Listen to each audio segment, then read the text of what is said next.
할렐루야. 오늘도 우리를 죄와 사망에서 해방케 하시는 예수 그리스도의 이름을 찬양합니다.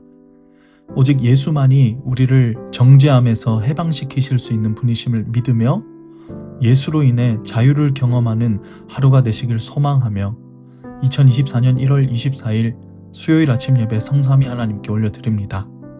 오늘 본문은 요한복음 7장 53절에서 8장 11절까지의 말씀입니다. 이제 함께 주님의 말씀을 받겠습니다. 다 각각 집으로 돌아가고 예수는 감람산으로 가시니라. 아침에 다시 성전으로 들어오시니 백성이 다 나아오는지라 앉으사 그들을 가르치시더니 서기관들과 바리새인들이 음행 중에 잡힌 여자를 끌고 와서 가운데 세우고 예수께 말하되 선생이여 이 여자가 간음하다가 현장에서 잡혔나이다. 모세는 율법에 이러한 여자를 돌로 치라 명하였거니와 선생은 어떻게 말하겠나이까? 그들이 이렇게 말함은 고발할 조건을 얻고자 하여 예수를 시험함이러라. 예수께서 몸을 굽히사 손가락으로 땅에 쓰시니 그들이 묻기를 맞이 아니하는지라. 이에 일어나 이르시되 너희 중에 죄 없는 자가 먼저 돌로 치라 하시고 다시 몸을 굽혀 손가락으로 땅에 쓰시니 그들이 이 말씀을 듣고 양심의 가책을 느껴 어른으로 시작하여 젊은이까지 하나씩 나가고 오직 예수와 그 가운데 섰는 여자만 남았더라. 예수께서 일어나사 여자 외에 아무도 없는 것을 보시고 이르시되 여자여 너를 고발하던 그들이 어디 있느냐? 너를 정죄한 자가 없느냐? 대답하되 주여 없나이다. 예수께서 이르시되 나도 너를 정죄하지 아니하노니 가서 다시는 죄를 범하지 말라 하시니라. 아멘. 이것은 하나님의 말씀입니다. 요한복음 7장은 초막절의 행사 가운데 예수님께서 말씀을 선포하시는 장면입니다. 예수님께서는 의도적으로 이 예식이 진행되는 가운데 말씀을 선포하심으로 수많은 갈등을 야기하는 예수를 믿지 않는 자들에 대하여 예수님의 인격과 신성을 드러내십니다. 이것이 사도 요한이 요한복음을 통해 전달하고자 했던 핵심적 주제였죠. 오늘 본문은 이 초막절에 드러난 예수님의 사역의 연장선으로 7장 마지막 절인 53절에서 8장으로 이어지는 것을 볼 수가 있습니다. 이 에피소드는 많은 사람들에게 잘 알려진 간음하다 잡혀온 여인의 이야기입니다. 특별히 이 부분과 관련하여 많은 말들이 있습니다. 무엇이냐면 왜 53절을 8장 1절로 하지 않고 장을 다르게 배열하느냐라는 입장들이 많은 것과 또한 다른 사본들인 고대 역본들에는 이 본문의 내용이 없고 혹은 요한복음 21장 뒤에 이 이야기가 삽입되어 있는 것도 발견되기 때문입니다. 하지만 정경으로 채택된 요한복음 안에서 본 내용이 편성된 것은 저자의 해안과 의도가 있었다라고 보는 입장이 많기 때문에 본문 내용에 오류가 없음을 견지함으로 본문을 대하는 자세가 필요합니다. 그러한 자세로 본문을 바라볼 때에 전후 문맥인 앞뒤 내용이 매끄럽게 연결되고 모아지는 중요한 길잡이 역할을 하는 것을 함께 볼 수 있을 것입니다.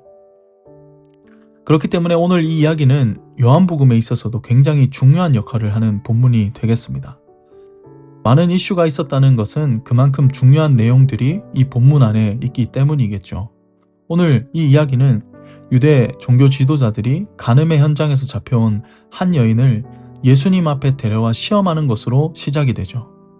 지금 이 장면에서 주목해야 할 것은 바로 유대 종교 지도자들의 굉장히 전략적인 계략입니다. 무엇이냐면 이들이 예수님께 이 여자가 간음하다 현장에서 잡혔는데 모세는 율법에 이런 여자를 돌로 치라고 명했는데 만약 당신이라면 어떻게 말하겠습니까? 라고 한번 어떻게 대답하는지 떠보고 있습니다.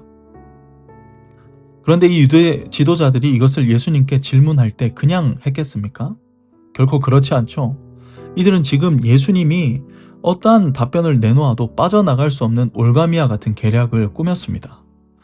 예수님의 대답이 만약 간음한 여인을 처형하지 말라라고 했다면 율법으로 고발할 예정이었고 또한 예수님이 그녀를 처형하라 라고 했다면 로마법 안에 유대인들 스스로 죄인을 처형할 수 없는 법에 근거해서 로마법으로 고발을 할 생각이었기 때문이죠. 우리는 이 장면 안에서 특별히 유대 지도자들의 이 계략과 같은 잘못된 모습이 우리 안에도 여전히 있음을 바라봐야 됩니다. 왜 우리가 유대 지도자들의 모습과 같은 이러한 비정한 동기들이 있을까요? 그것은 바로 옳고 그름의 잣대, 내가 정해놓은 기준으로 다른 이들을 대하는 것들이 우리 안에 여전히 존재하기 때문입니다.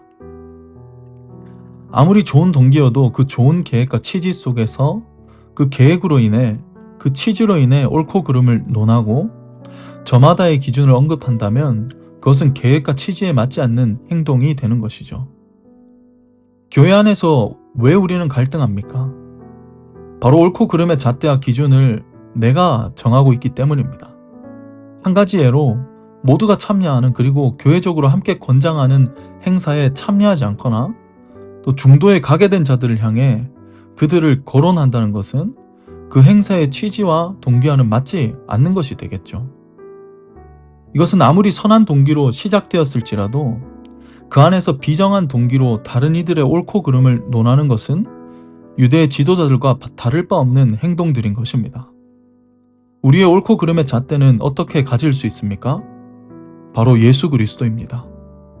나의 생각조차도 내가 정한 기준조차도 온전치 못하다는 것을 인정하는 겸손함 위에서 행동하는 것이 바로 오늘 우리가 해야 할 거룩한 교회의 모습인 것입니다.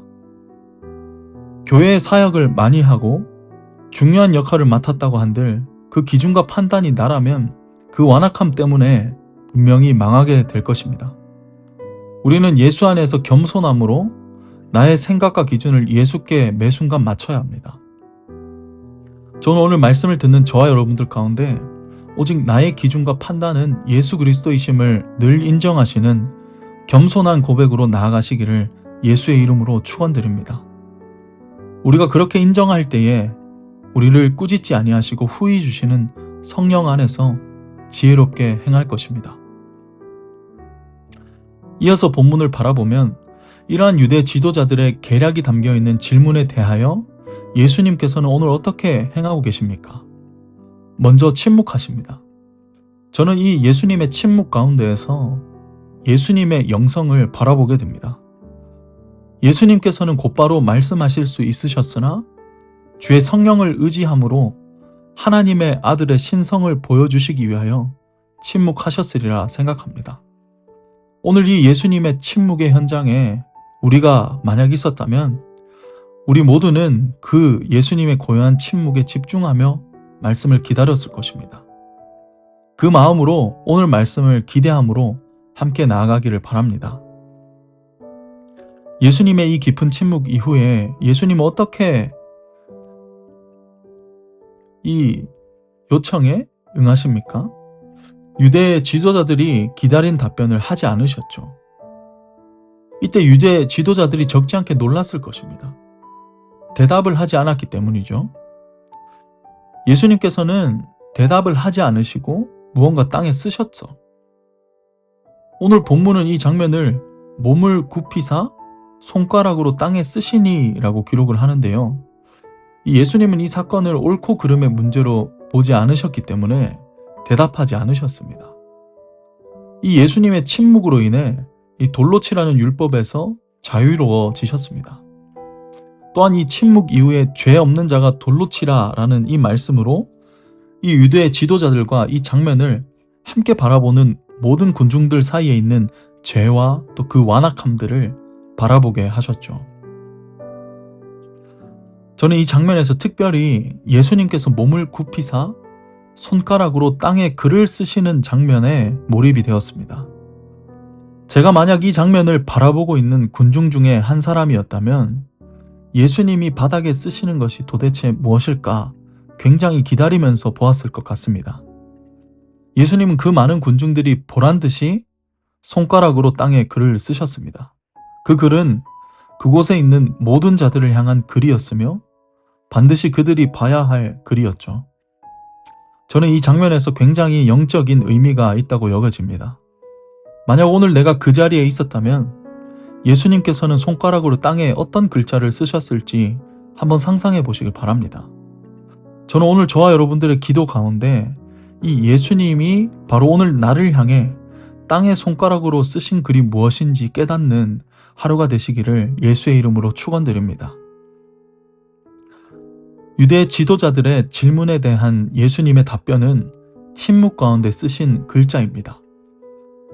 학자들 사이에서도 과연 예수님께서 무엇을 적으셨을까에 대한 질문들이 상당히 많으나 일부 사본들을 보면 여기에 그들 각각의 죄를 썼다고 첨부하는 경우가 있습니다. 또한 로마의 관습이긴 하지만 고대 세계에서는 죄의 선고가 있기 전에 죄목을 기록하는 장면이 있기 때문에 이 예수님께서 죄를 땅에 기록하셨을 것이다 라고 보기도 합니다. 하지만 우리가 이 장면에서 최종적으로 주목할 장면은 바로 글을 쓰신 이후에 일어나셔서 너희 중에 죄 없는 자가 돌로 치라 라는 말씀이었습니다. 이 간음의 현장에서 잡혀온 이 여인으로 인해 그곳에 있던 모든 자들의 죄가 낱낱이 밝혀진 것입니다. 또한 동시에 예수님께서 이 간음한 여인의 죄에 대해서도 섣불리 넘어가시지 않는 것이죠. 왜냐하면 오늘 본문에 나타난 간음한 여인을 뜻하는 이 간음의 원어인 모이케이아는 미혼자를 나타낼 때보다 기혼자의 부정을 나타낼 때 주로 사용되었던 단어였습니다.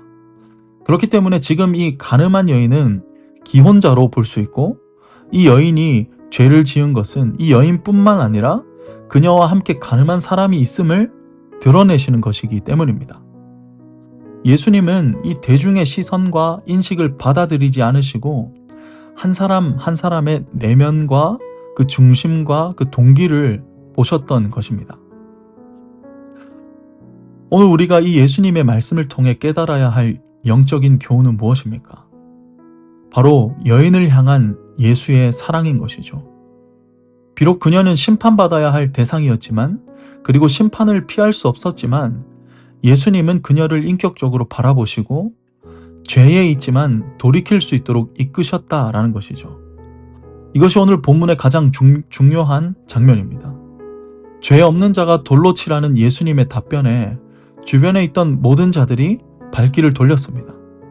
이것은 예수로 인해 새로운 삶의 기준이 세워지는 것이며 예수로 인해서 죄와 사망의 권세가 그 아래에 있음을 보여주신 장면이었습니다. 이제 군중들이 뿔뿔이 흩어진 뒤 그 자리에는 예수님과 여인만 남았습니다. 예수님은 그녀에게 말씀하시죠. 여자여, 너를 고발하던 그들이 어디 있느냐? 너를 정죄한 자가 없느냐?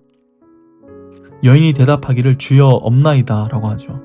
이에 예수님께서도 나도 너를 정죄하지 아니하노니 가서 다시는 죄를 범하지 말라 라고 하시며 이 스토리가 끝이 납니다.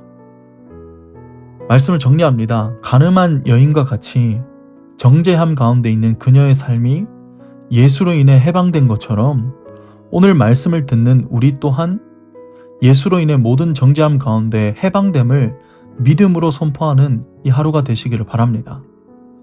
그리스도 예수 안에 있는 자에게는 결코 정죄함이 없나니 이는 그리스도 예수 안에 있는 생명의 성령의 법이 죄와 사망의 법에서 너를 해방하였음이라. 아멘. 이 로마서 8장 1, 2절의 말씀이 오늘 저와 여러분들의 능력의 말씀이 되어 예수로 인해 정죄함에서 해방된 삶, 옳고 그름의 기준이 예수 그리스도로 바뀌는 삶, 그리고 인격과 삶의 동기가 바뀐 여인의 삶과 같이 주의 은혜로 가득한 이 하루가 되시기를 예수의 이름으로 축원드립니다. 함께 기도하겠습니다. 은혜의 주님, 우리가 주의 말씀 앞에 섭니다. 주님, 우리가 교만했음을 시인하며 우리의 잘못된 판단과 기준을 오직 주께로 돌이킵니다. 주여, 우리를 용서하여 주시고 예수 안에서 참된 기준과 방식을 다시 세워가는 이 하루가 되게 하여 주시옵소서. 무엇보다 이 여인이 죄로 인해 비록 정죄함을 받았지만 그로 인해 예수를 독대한 것처럼 우리도 죄에 무너지지 않고 그 죄로 인하여 예수를 더욱 바라보고 예수를 붙잡게 하셔서 예수로 인해 다시 살게 하여 주시옵소서. 오늘도 우리를 죄와 사망에서 해방케 하시는 예수 그리스도의 이름으로 간절히 기도드립니다. 아멘. 이제는 우리 주 예수 그리스도의 은혜와 하나님의 크신 사랑과 성령 하나님의 내주 교통 충만하심이 이제로부터 영원까지 함께 계시기를 간절히 축원하옵나이다. 아멘.